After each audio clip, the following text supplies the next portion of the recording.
हाँ, hello students, ये हमारा फ्लूइड मैकेनिक्स का अर्थ लेक्चर है। इसमें हम लेक्चर में आज फ्लूइड स्टैटिक्स की स्टडी करेंगे, जिसमें पहले डेंसिटी और जो प्रेशर का है उसका डेरिवेशन करेंगे। ठीक है, तो आप लोग हेडिंग डालें फ्लूइड स्टैटिक्स। फ्लूइड मैकेनिक्स का ही पार्ट है। फ्लूइड को हमने बता दिया था कि जिसमें फ्लो होने की प्रॉपर्टी होती है उसको फ्लूइड बोलते हैं। फ्लो होने की प्रॉपर्टी, ठीक है ना, तो उसमें लिक्विड और गैसेस दोनों आते हैं। ठीक है ना, फ्लूइड में तो दोनों में ही थ्योरी लगती है। तो आप यहाँ पर हेडिंग डाल दें फ्लूइड स्टैटिक्स और नीचे लिखें डेंसिटी। कुछ बेसिक थ्योरी है, स्टार्टिंग में पढ़ चुके हैं आप लोग। डेंसिटी देखिए, it is defined as density, it is defined as mass per unit volume. Density उसमें लिखें it is defined as mass per unit volume. तो वैसे तो इसका मतलब डेंसिटी मास अपॉन वॉल्यूम हो गया। अगर आप डिफ्रेंसिएशन में लिखेंगे तो delta M upon delta V tends to zero limit, ये लिमिट लगाई हमने लिमिट, तो इसे लिख सकते हैं D M upon D V. ठीक है ना, जैसे आप वेलोसिटी वगैरह में लिख देते हैं वैसे लिख दिया D M upon D V variable case के लिए। नेक्स्ट हेडिंग डालें रिलेटिव डेंसिटी, उसी डेंसिटी में चल रहा है matter.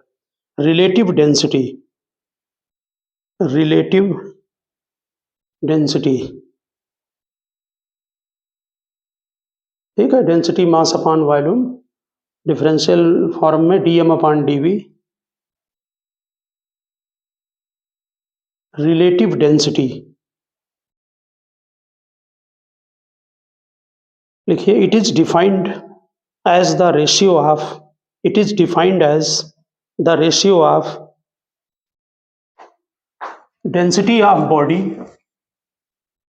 it is defined as the ratio of density of body to the density of water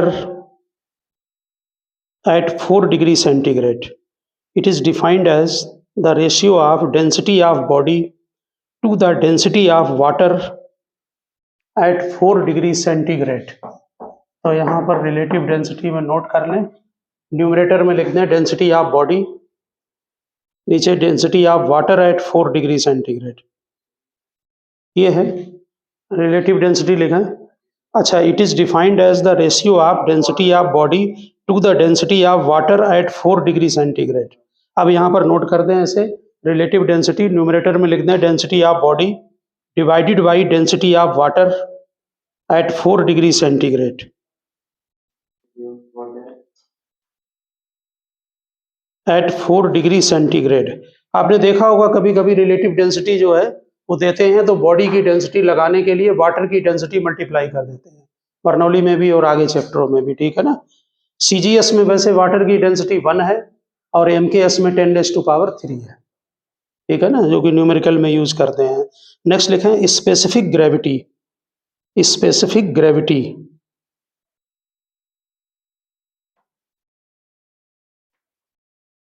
specific gravity is equal to, direct आप equal to लिखकर न्यूमरेटर में नोट करें, weight of body in air, weight of body in air divided by loss of weight, loss of weight of body in water, loss of weight of body in water at 4 degree centigrade, loss of weight of body in water at 4 degree centigrade। तो आपको मालूम होगा कि specific gravity में जो आपने wait लिखा है बॉडी का, तो वेट क्या होगा, वॉल्यूम डेंसिटी बॉडी की, ठीक, और वी रो जी, वेट होता है ना एम जी, मास क्या है वॉल्यूम इंटू डेंसिटी, डेंसिटी किसकी, बॉडी की, ठीक, डिवाइडेड बाई आपने जो लॉस लिया है वाटर का, जो वेट का, तो उसमें वॉल्यूम किसका लेते हैं, बॉडी का, जो अब थ्रस्ट लगेगा वही लॉस होता है। ठीक, तो बॉडी का लेंगे आप वॉल्यूम, डेंसिटी किसकी लेंगे, वाटर की। तो आप अगर ध्यान से देखेंगे तो ये रिलेटिव डेंसिटी के ही इक्वल है, ठीक है ना। न्यूमेरिकली जो रिलेटिव डेंसिटी आप डिफिनीशन देखें ना, रिलेटिव डेंसिटी की क्या लिखी है, वेट लिखा, बॉडी का वेट क्या होता है mg, तो मास क्या होता है वॉल्यूम इनटू डेंसिटी, ठीक है ना। और जी, और जो अपथ्रस्ट लगेगा वो वॉल्यूम तो उसी उसी का लेते हैं ना बॉडी का, और डेंसिटी वाटर की, तो ये दोनों कैंसिल हो गए, सेम फार्मूला आ गया, density of body divided by density of water, ठीक है ना। यानी न्यूमेरिकली दोनों इक्वल है। बहुत सारी बुक में वो रिलेटिव डेंसिटी और स्पेसिफिक ग्रेविटी को एक ही लिखते हैं और करके, और नीचे नोट कर दें स्पेसिफिक ग्रेविटी। आप फार्मूला ये नोट करें या ना, इसकी जरूरत नहीं है। Specific gravity of a body is numerically equal to the, specific gravity of a body is numerically equal to the relative density of the body. Specific gravity of the body is numerically equal to the relative density of the body. इसका मतलब ये है कि कहीं पर भी आपको अगर स्पेसिफिक ग्रेविटी दी है तो डेंसिटी निकालने के लिए, जैसे आप रिलेटिव डेंसिटी के लिए वाटर की डेंसिटी को मल्टीप्लाई करेंगे क्रॉस करके, बिल्कुल इसी तरह से स्पेसिफिक ग्रेविटी में करेंगे, ठीक है ना। नेक्स्ट आप हेडिंग डालें, इसी में डेंसिटी का ही टॉपिक चल रहा है, ठीक है ना। पॉइंट्स में लिख दें नीचे, लिखिए if m1 mass of density rho 1, if m1 mass of density rho 1 and m2 mass of density rho 2, if m1 mass of density rho 1 and m2 mass of density rho 2 are mixed, then average density is given by, क्या किया आपने, m1 mass density rho 1 और m2 mass density rho 2 को mix कर दिया। Density क्या होती है, total mass upon total volume, तो मास कितना हुआ टोटल m1 प्लस m2, ठीक है। और वॉल्यूम के लिए क्या करेंगे, m1 upon rho 1 m2 upon rho 2। ध्यान देना, हमें क्वेश्चन के अंदर मास और डेंसिटी गिवन है, v1 गिवन नहीं है, तो v1 को पहले निकाला, फिर v2 को निकाला, दोनों को प्लस कर दिया, समझ गए ना। तो इस फार्मूले को आप लगाएंगे, अगर इसमें मास m1 इक्वल टू m2 है तो जो इन दोनों को इक्वल कर दे मास को सेम, ठीक, तो ये क्या बनेगा, twice rho 1 rho 2 divided by rho 1 plus rho 2। ये क्या बन गया, दोनों डेंसिटी का हार्मोनिक मीन, हार्मोनिक मीन कहते हैं इसको मैथ में, ठीक है ना। HM बन गया हार्मोनिक मीन। जो डाटा दिए हैं ना उसी हिसाब से एवरेज को निकालें।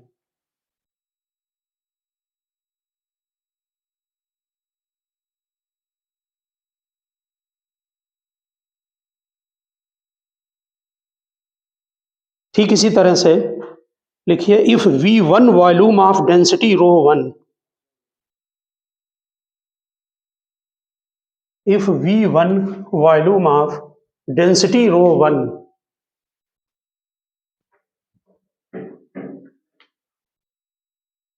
and V2 volume of density rho 2 are mixed, if V1 volume of density rho 1 and V2 volume of density rho 2 are mixed, then average density.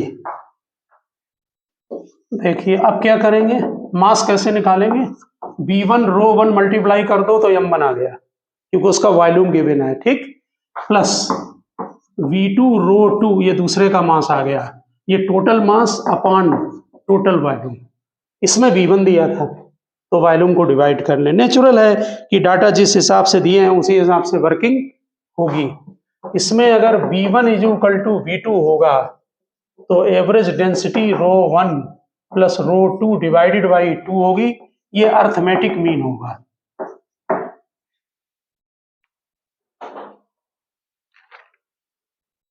तो डेंसिटी में ज़्यादा प्रॉब्लम नहीं है, जो डेंसिटी है उसमें स्पेसिफिक ग्रेविटी और रिलेटिव डेंसिटी वर्ड जो है वो थोड़ा सा ध्यान रखें, ठीक है ना। और बाकी तो ये क्वेश्चन में यूज होते हैं। नेक्स्ट आप हेडिंग डालें। देखिए प्रेशर का एक बात हमेशा ध्यान रखें कि प्रेशर जब भी किसी सरफेस पर एक्ट करता है तो वो हमेशा परपेंडिकुलर टू द सरफेस, ठीक है ना।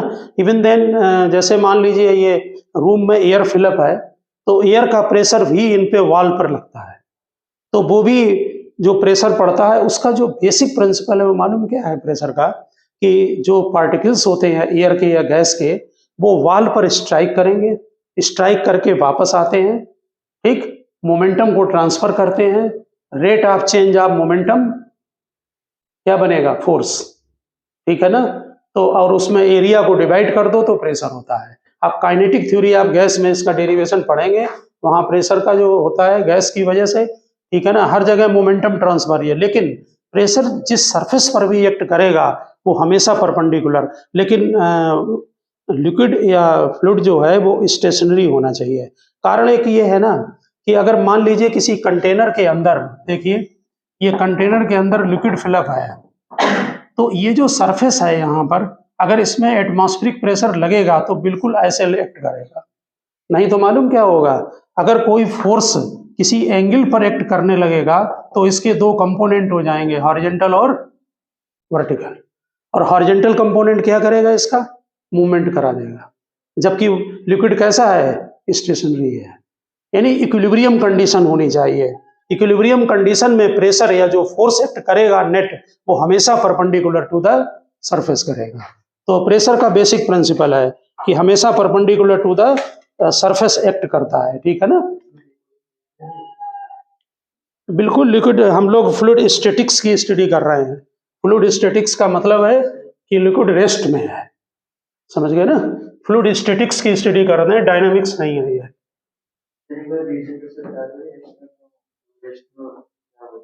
नहीं, लिक्विड रेस्ट में है, कंटेनर में कोई लिक्विड रखा है तो रेस्ट में है, इसका मतलब फ्लो नहीं हो रहा है। अगर फ्लो नहीं हो रहा है तो उसके जो लेयर पर जो प्रेशर पड़ रहा होगा वो कैसा होगा, वो परपेंडिकुलर ही हो सकता है, पॉसिबल नहीं है। अगर वो एंगल पर होगा तो मूवमेंट नहीं होने लगेगा, किसी भी बॉडी को रख दें एंगल पर फोर्स लगाओ तो मूवमेंट होने लगेगा, ठीक है ना, वो रेस्ट में ही होगा। रेस्ट में है तो फोर्स हमेशा perpendicular to the surface act करेगा, ठीक है। और इसमें जो नेट फोर्स लगता है प्रेशर में, जब एरिया मल्टीप्लाई करते हैं आप तो वो प्रेशर आपका जो है वो थ्रस्ट के इक्वल होता है। वैसे तो बेसिक फार्मूला आपको पता ही है, प्रेशर फोर्स अपॉन एरिया होता है, ठीक है ना। तो नेक्स्ट हेडिंग डालें थ्रस्ट, थ्रस्ट डालें।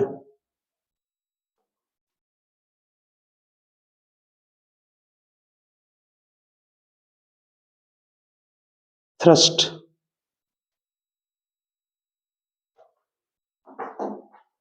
लिखिए the normal change in momentum, the normal change in momentum transferred,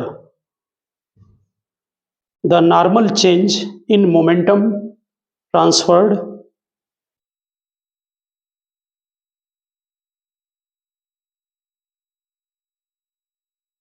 to the wall per unit time, the normal change in momentum transferred to the wall per unit time by the molecules of fluid,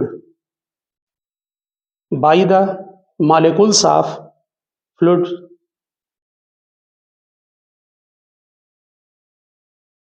accounts for the normal force, accounts for the normal force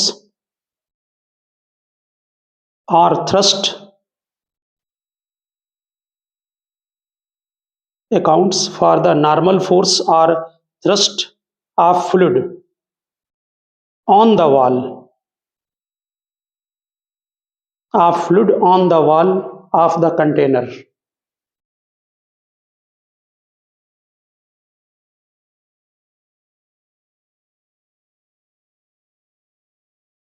फिर next para में लिखें liquid exert force on the surface. Liquid exert force on the surface of object in contact. Liquid exert force on the surface of object in contact with liquid. In contact with liquid, which is always normal to the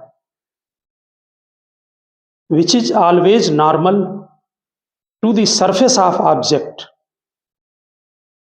Liquid exert a force on the surface of object in contact with liquid which is always normal to the surface of object. आपने वहां भी पहले जो sentence लिखा है वहां लिखा है total force exerted by liquid on any surface in contact लिखा है ना, इसका उसमें जो पहला जो लाइन लिखी है उसमें क्या लिखा है, नॉर्मल चेंज इन मोमेंटम लिखा है ना। नॉर्मल मतलब परपेंडिकुलर। आपको अच्छी तरह से याद होगा कि जब न्यूटन्स लॉ के क्वेश्चन में आप किसी वॉल पर, ये वाला ध्यान है ना आपको, देखिए ये जैसे वॉल है और इसमें कोई मास एवं बी वेलोसिटी से स्ट्राइक करता है और ये स्ट्राइक करके वापस आता है। न्यूटन्स लॉ में क्वेश्चन निकालते थे चेंज इन मोमेंटम निकालते थे ना, तो क्या करते थे उसमें कौन सा कंपोनेंट लेते थे, जो वॉल के परपेंडिकुलर होता है, समझ गए ना। यानी कि थीटा आप देख लें जो भी हॉरिजॉन्टल वर्टिकल दिया हो और वॉल के जो परपेंडिकुलर है, बिल्कुल इसी तरह से कोई भी वॉल होगी, चाहे वो लिक्विड हो कोई भी फ्लूइड हो, वो उसके जो मॉलिक्यूल्स हैं वो बार बार वॉल पर स्ट्राइक करते हैं, समझ गए ना। जो स्ट्राइक करते हैं तो उसका कौन सा कंपोनेंट लेंगे, नॉर्मल वाला। नॉर्मल समझ गए ना, ऐसे जो ये सरफेस है आपका इसके ठीक परपेंडिकुलर ये वाला एक कंपोनेंट कर लेंगे आप, ठीक है ना। तो परपेंडिकुलर कंपोनेंट लेकर वो क्या करेगा, मोमेंटम ट्रांसफर करता है, उसी से उसमें थ्रस्ट या फोर्स लगता है। आप एरिया डिवाइड कर देते हैं तो प्रेशर बन जाता है, समझ गए ना बात ये। तो उसी में लिखें आप टोटल फोर्स, क्या लिखा आपने अभी, normal to the surface of object लिखा है ना, ठीक। लिखिए total force exerted by a liquid, total force exerted by a liquid on any surface in contact, total force exerted by a object on any surface in contact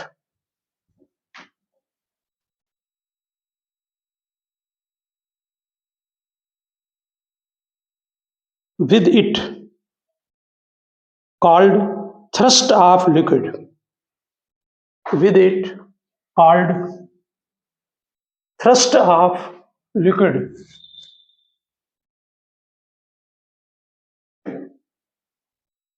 लिखा। अब आप heading डालें derivation of pressure, derivation of pressure.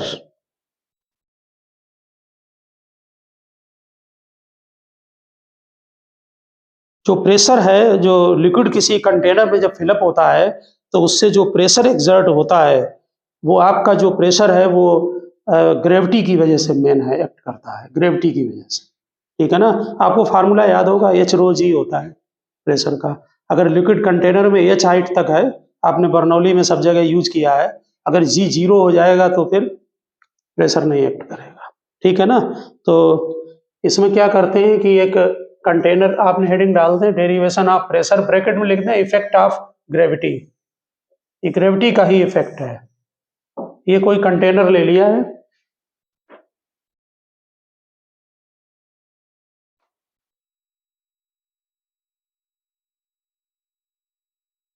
लिखिए consider a liquid of density rho, consider a liquid of density rho, consider a liquid of density rho contained in a vessel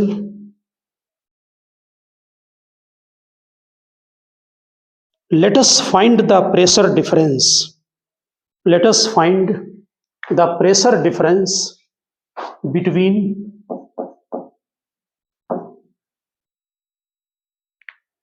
लिखा let us find the pressure difference between points A and B separated by point diagram में बने हैं, ए और B, 2 point choose कर लिए container के अंदर, separated by A vertical distance h, separated by A vertical distance h।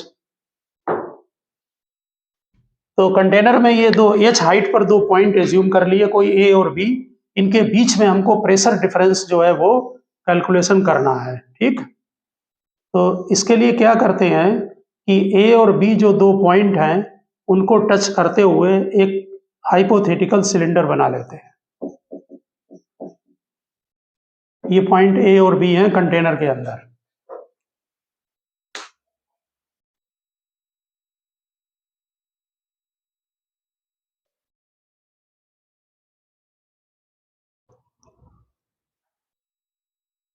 एक अंदर जो ए और बी पॉइंट होते हैं उनको कंसीडर करते हुए एक इमेजिनरी सिलेंडर एज्यूम करते हैं, और ये सिलेंडर इक्विलिब्रियम में होगा क्योंकि इसमें कोई भी लिक्विड का फ्लो नहीं हो रहा है।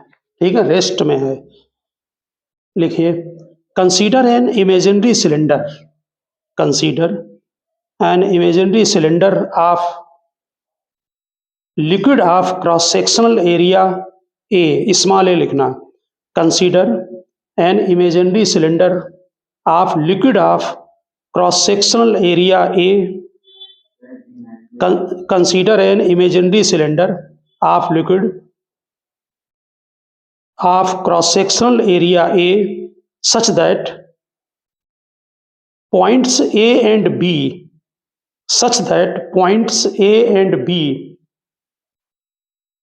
lie on its upper and lower face, such that points A and B lie on its upper and lower face. आप देख लें डायग्राम में, हाइपोथेटिकल सिलेंडर बनाया है, ए और बी उसके ऊपर लाई कर रहे हैं, अपर एंड लोअर फेस। देख लो डायग्राम में, एक अपर फेस पर ए है और लोअर फेस पर बी है। Weight of liquid content in the cylinder, देखिए weight of liquid content in the cylinder. Weight क्या होता है, mg,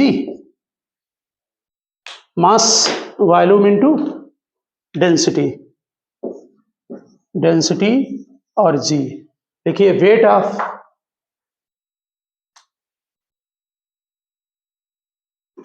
liquid content in the cylinder mg, उसमें लिखें volume into density g. Volume क्या होगा, cross sectional area into height. देखिए h इसकी हाइट है, small A cross sectional area है, ये एक्ट करेगा आपका वेट। ये किधर एक्ट करेगा, डाउनवर्ड या अपवर्ड, किधर एक्ट करेगा, डाउनवर्ड या अपवर्ड। अरे mg तो हमेशा डाउनवर्ड एक्ट करता है। ये जो इतना लिक्विड होगा इस कंटेनर हाइपोथेटिकल के अंदर, इसमें वेट नीचे की तरफ एक्ट करेगा। ठीक, हमेशा ही डाउनवर्ड एक्ट करता है। mg लिख दें या w लिख दें, जो mg एक्ट करेगा वो डाउनवर्ड एक्ट करेगा। अब ये देखिए, इस जो आपने ये कंटेनर एज्यूम के अंदर जो हाइपोथेटिकल सिलेंडर बनाया है, इसके ऊपर का जो लिक्विड होगा वो इस पर जो फोर्स डालेगा वो किधर होगा, डाउनवर्ड। नीचे वाला जो लिक्विड होगा वो किधर डालेगा, अपवर्ड। ऐसे अभी आपने प्रिंसिपल आपने पढ़ा है और हमने बता दिया कि हमेशा जो थ्रस्ट लगेगा वो परपेंडिकुलर टू द सरफेस लगेगा। यहां पर जहां आपने ये निकाला है वेट, इसके ब्रैकेट में लिख देना इट एक्ट्स डाउनवर्ड।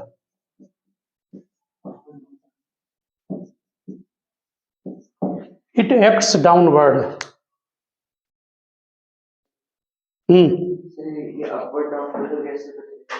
हमेशा अभी हमने बताया कि एक मिनट, कोई भी सरफेस हो, ये ब्लॉक ले लो, इसमें यहां पर प्रेशर किधर लगेगा, ऐसे, यहां किधर लगेगा, ऐसे, ऊपर इस तरह, नीचे इस तरह, हमेशा परपेंडिकुलर टू द सरफेस। ठीक है ना। तो इसके ऊपर का जो लिक्विड है भरा हुआ, वो इसमें डाउनवर्ड ऐसे फोर्स डालेगा। आपने ये हाइपोथेटिकल सिलेंडर अंदर एज्यूम किया है, ठीक है ना, उस डेरिवेशन के लिए, और ये पूरा सिस्टम रेस्ट में है, ये सिलेंडर भी रेस्ट में है, इसमें नेट फोर्स 0 होगा। लिखिए नीचे आगे, हमने वहां लिख देना वेट में, इट एक्ट्स डाउनवर्ड। लिखिए let P1 and P2 be the two values of pressure, let P1 and P2 be the two values of pressure at points A and B. Let P1 and P2 be the two values of pressure at points A and B. Force on upper face of cylinder. Force on upper face of cylinder.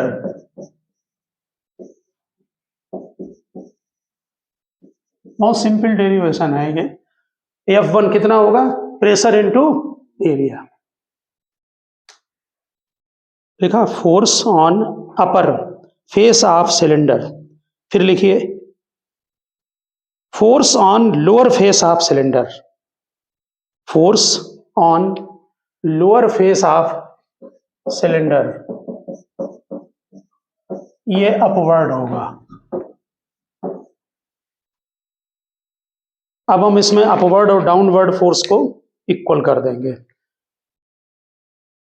लिखिए since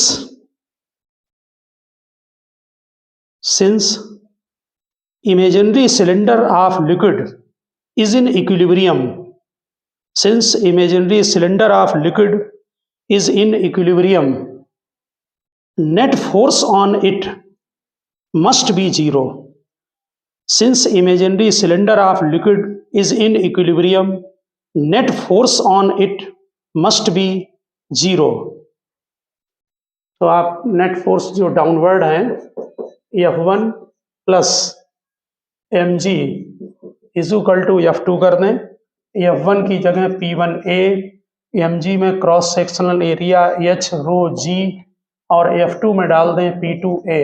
area cross sectional cancel हो गया, और P2 minus P1 is equal to H rho G आ गया, जो कि आपको मालूम भी है कि प्रेशर का फार्मूला होता है।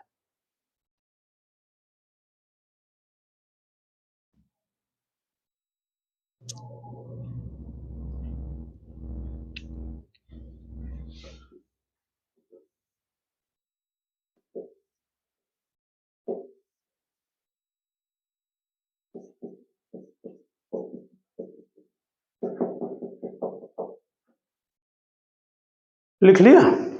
नीचे पॉइंट डालें। फर्स्ट लिखिए फॉर वेरिएबल केस,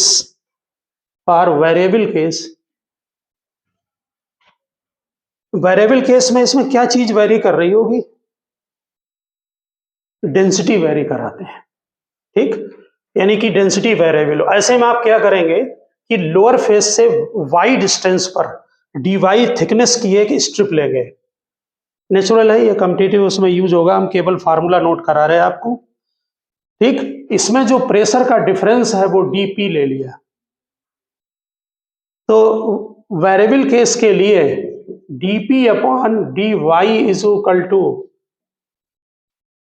नोट कर लें डायग्राम बनाकर, फॉर वेरिएबल केस, इसमें ब्रैकेट में लिख देना डेंसिटी इज नॉट कांस्टेंट।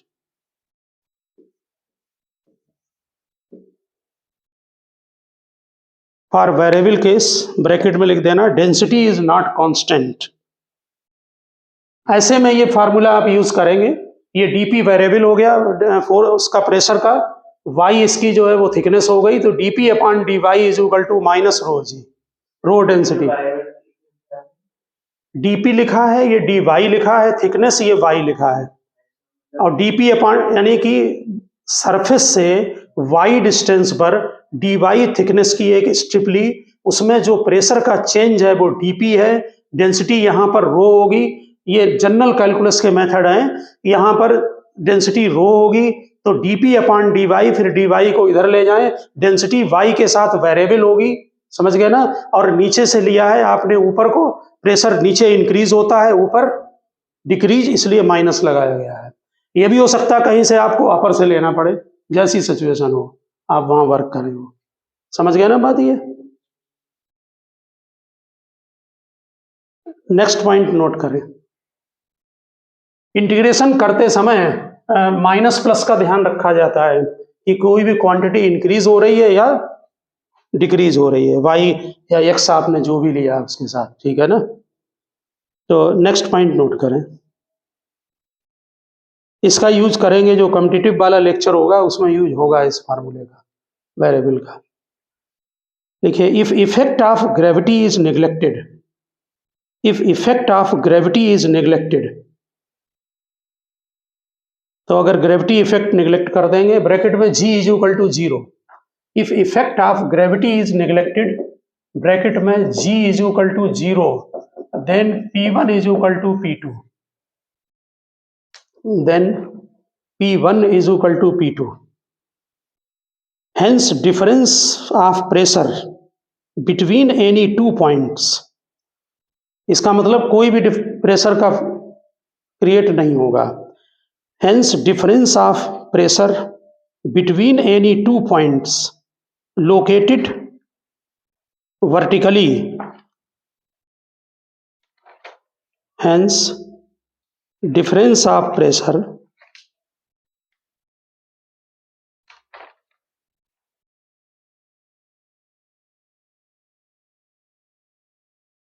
लिखा, hence difference of pressure between any two points located vertically, one above the other, is due to gravity.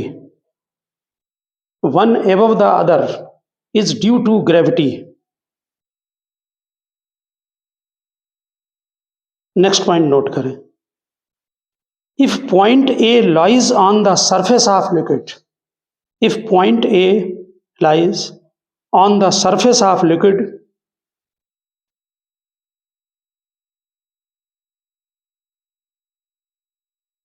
point A lies on the surface of liquid and B at a depth h,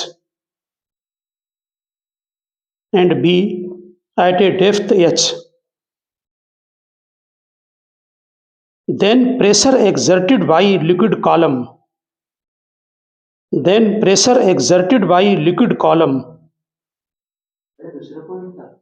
नहीं, हाँ उसी में लिख दो, pressure exerted by liquid column of height h is given by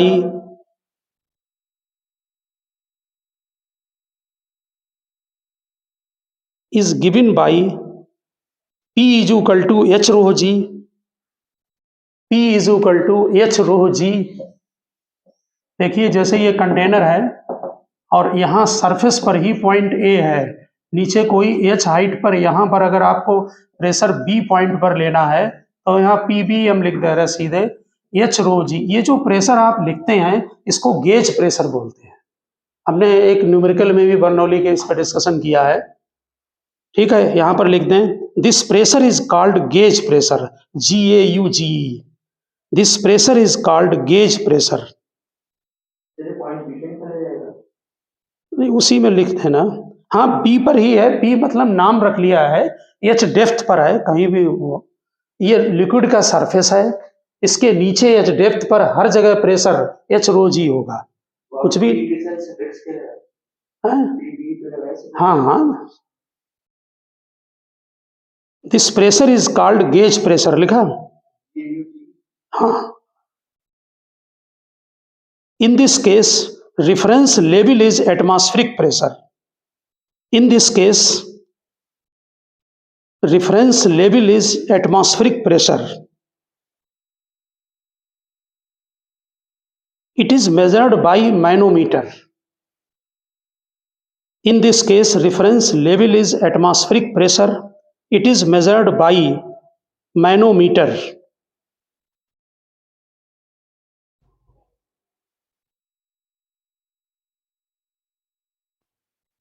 next point में लिखें, देखिए ये जो कंटेनर आपने लिया है इसके ऊपर एक एटमॉस्फेरिक प्रेशर भी पड़ रहा होगा, है ना, और वो एटमॉस्फेरिक प्रेशर हर पॉइंट पर होगा. तो अगर हम उसको ऐड कर दें यहाँ तो ये टोटल प्रेशर कहलाता है. तो नेक्स्ट पॉइंट में total pressure is given by, या डायरेक्ट लिख दें, total pressure is equal to P0 plus h rho g, जहां P0 एटमॉस्फेरिक प्रेशर है. यानी कि ये टोटल प्रेशर कहलाता है P के इक्वल, और जो P माइनस P नॉट है एच रो जी, ये गेज प्रेशर है, और ये टोटल प्रेशर है, ये गेज प्रेशर है।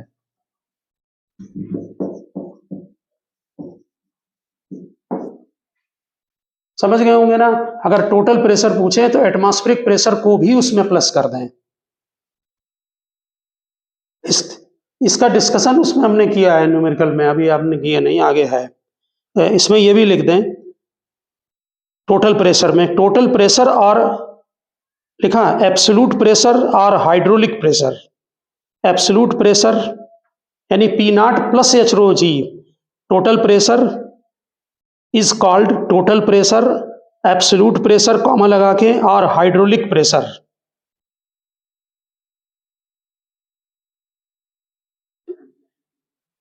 लिखा एब्सोल्यूट प्रेशर और hydraulic pressure.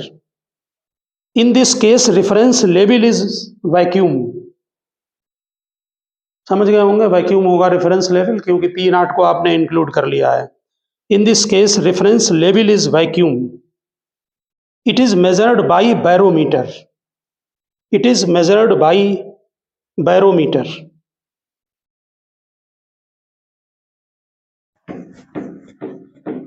It is measured by barometer.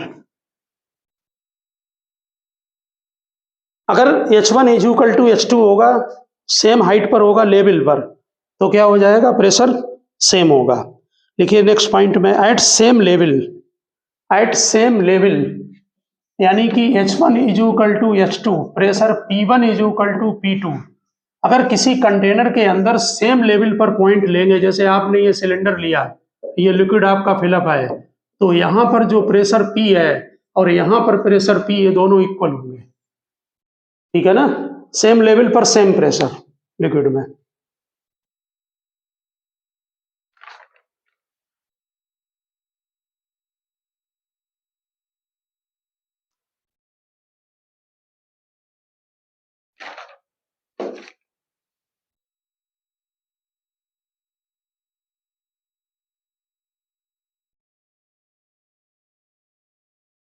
हाँ, तो आपने ये नोट कर लिया कि जो सेम लेवल होता है उसमें क्योंकि हाइट इक्वल होगी, इसलिए जो है वो प्रेशर सेम होगा, यानी P1 is equal to P2 होगा। नेक्स्ट पॉइंट नोट करें,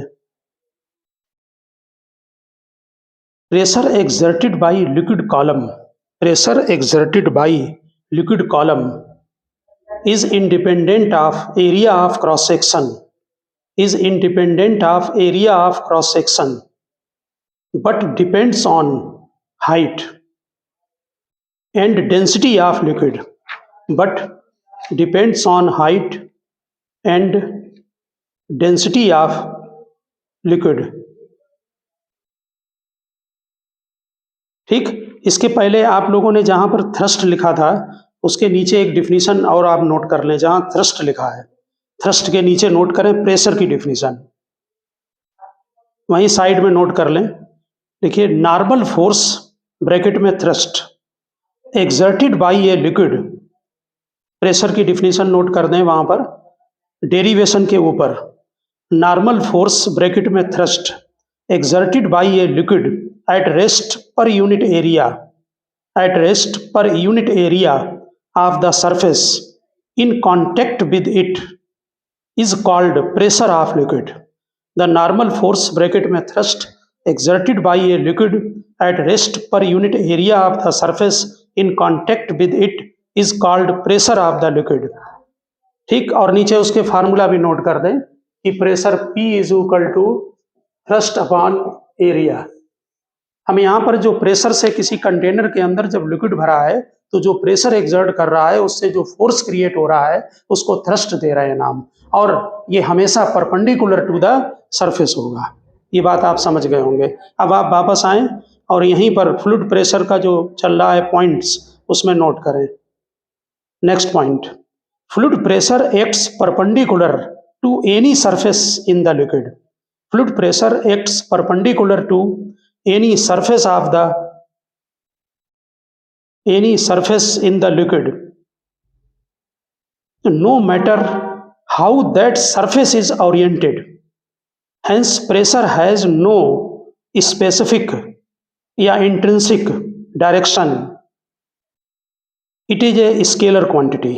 यानी कि अगर आप किसी सरफेस को इंक्लाइंड कर दें, जैसे ये कोई सरफेस है, ऐसे है तो ये प्रेशर लगेगा, अगर ओरिएंटेशन ये कर दें तो प्रेशर ऐसे एक्ट करेगा, हमेशा 90 degree to the surface. Next point note करें, आपने न्यूटन्स लॉ में लिफ्ट के केस पढ़े हुए हैं। लिफ्ट जो है अगर अपवर्ड एक्सीलरेटेड होती है और इसके अंदर किसी कंटेनर में अगर लिक्विड फिलअप है और यहाँ पर एच डेप्थ पर अगर हम प्रेशर देखेंगे यहाँ पर, तो सीधे प्रेशर का जो फार्मूला है आपको मालूम, एच रो जी, एच रो और जी इफेक्टिव यूज होगा, यानी जी प्लस ए लिफ्ट का एक्सीलरेशन है। ठीक है, बिल्कुल ठीक इसी तरह से अगर कोई लिफ्ट डाउनवर्ड आ रही हो, लिफ्ट एक्सीलरेटेड अपवर्ड लिख देना, इसमें अगर कोई लिफ्ट डाउनवर्ड एक्सीलरेशन ए से आ रही है और इसमें कोई लिक्विड फिलअप है एच हाइट, तो यहाँ जो प्रेशर पी होगा वो एच रो जी माइनस ए होगा। और अगर ए ग्रेटर देन जी कर दिया जाए तो नेचुरल है कि इसमें ऊपर को फोर्स लगेगा और ये लिक्विड अपवर्ड लेयर पर अटैच हो जाएगा। नेक्स्ट पॉइंट नोट करें, फ्री सरफेस ऑफ लिक्विड, उसमें आप लिख देना ए ग्रेटर देन जी में कि liquid occupies upper part of the container, liquid occupies the upper part of the container, अगर ओपन है तो, यानी कि उसमें अगर स्पेस है तो। नेक्स्ट पॉइंट लिखा है, free surface of liquid accelerated in horizontal direction, free surface of liquid accelerated in horizontal direction, free surface of liquid accelerated in horizontal direction. देखिए, प्रैक्टिकल लाइफ में ये देखा गया है कि अगर किसी कंटेनर में अगर कोई लिक्विड फिलअप है और ये हॉरिजॉन्टली मूव कर रहा है, ये कोई कंटेनर है, इसमें अगर मान लीजिए एक्सीलरेशन अपवर्ड राइट को है, तो लिक्विड का जो लेवल है वो इस तरह का हो जाता है। एक्चुअली स्यूडो फोर्स लगने की वजह से ये इधर को लेवल जो है बढ़ जाएगा। ठीक है ना, तो डायग्राम बना दें और उसमें लिख दें free surface of liquid accelerated in horizontal direction. तो ऐसे में यहां पर ध्यान दें कि अगर हम कोई दो पॉइंट यहां पर ले लें, कहीं भी दो पॉइंट आप यहीं ले रहे हैं सरफेस पर, ये H1 है और ये H2 है, ये H1 और H2, यहाँ पर दो पॉइंट ले रहे हैं, एक पॉइंट A एक पॉइंट B। नेचुरल है ये दोनों पॉइंट सेम लेवल पर हैं, लेकिन उसके बाद भी यहाँ पर प्रेशर अलग अलग होगा। PA पॉइंट पर प्रेशर H1 रो G होगा और PB पॉइंट पर प्रेशर H2 रो G होगा, डेंसिटी सेम ली है। ठीक, नेचुरल है कि वहां पर हाइट H2 है और यहाँ पर हाइट H1 है। ठीक, अब यहाँ पर जरा चेक करें, अगर हम इस पॉइंट को यहाँ पर मिला दें, इसको यहाँ पर मिला दीजिए, एक ही बात है, अगर ये थीटा है तो ये भी थीटा होगा। ठीक, ये डिस्टेंस हम x ले रहे हैं, ये c ले लिया, जरा हम अलग से पॉइंट बना दें जिससे आपको कंफ्यूजन ना हो। ये पॉइंट जो था वो यहाँ पर A है, ये पॉइंट B है, इसके पैरेलल हमने ये डॉट करके पॉइंट ले लिया है। ठीक, अगर ये थीटा है तो ये भी थीटा होगा। ठीक, तो यहाँ पर ये पॉइंट C, ये हम पॉइंट यहाँ पर A डैश और ये पॉइंट B डैश कर रहे हैं, A डैश और B, ये भी x होगा, ध्यान दें यहाँ पर ये भी x है तो ये x होगा। ठीक, और ये जो है वो H2 माइनस H1 होगा और ये थीटा होगा, तो यहाँ पर टेन थीटा कितना होगा, H2 माइनस H1 अपान x होगा। ठीक, आप समझ गए होंगे ये चीज यहाँ पर। दूसरी बात ये कि किसी भी पर्टिकुलर, आपको मालूम है कि जब किसी बॉडी में एक्सीलरेटेड होती है तो उसमें जो है वो स्यूडो फोर्स एक्ट करता है। हमने आपको अभी बताया था कि जो नेट फोर्स है, जैसे ये कोई पार्टिकल लीजिए पॉइंट, ओके, इसके जो स्यूडो फोर्स एक्ट कर रहा है, हमने स्मॉल m का एक छोटा पार्टिकल लिया, इसमें स्यूडो फोर्स ma इस तरफ को लगेगा, क्योंकि पूरा पार्ट ए से एक्सीलरेटेड फॉरवर्ड है तो स्यूडो फोर्स बैकवर्ड लगेगा, नीचे mg एक्ट करेगा। इन दोनों का रिजल्टेंट ये ठीक इसके 90 डिग्री पर होगा, क्योंकि जो लिक्विड है आपका वो बॉडी एक्सीलरेटेड है, लिक्विड फ्लो नहीं हो रहा है, यानी लिक्विड इक्विलिब्रियम में है, रेस्ट में है। ठीक, जरा थीटा की चेकिंग करें। यहाँ पर जो थीटा बनाया गया है ये लाइन हॉरिजेंटल है और ये प्लेन है, ये लाइन प्लेन के परपेंडिकुलर है और ये वर्टिकल है, इसलिए ये थीटा होगा। तो यहाँ पर tan theta is equal to ma/mg होगा। मास काट दें, a is equal to g। अगर आप भूल रहे हो तो ध्यान देना, ये लाइन हॉरिजेंटल है और ये वाली डॉटेड लाइन जिसमें x लिखा हुआ है, और ये लाइन वर्टिकल है, और ये जो प्लेन बनाया है लिक्विड का इसके ये 90 डिग्री पर है। ठीक, तो जो एंगल इनके बीच में होगा वही इनकी 90 डिग्री की लाइन पर होगा, इसलिए टेन थीटा a/g यहाँ पर बनेगा। अब ये टेन थीटा जो आपने निकाला है और ये टेन थीटा बनाया, इन दोनों को हम इक्वल करेंगे। इसे इक्वेशन 1 डाले दे रहे हैं, इसे इक्वेशन नंबर 2 डाले दे रहे हैं।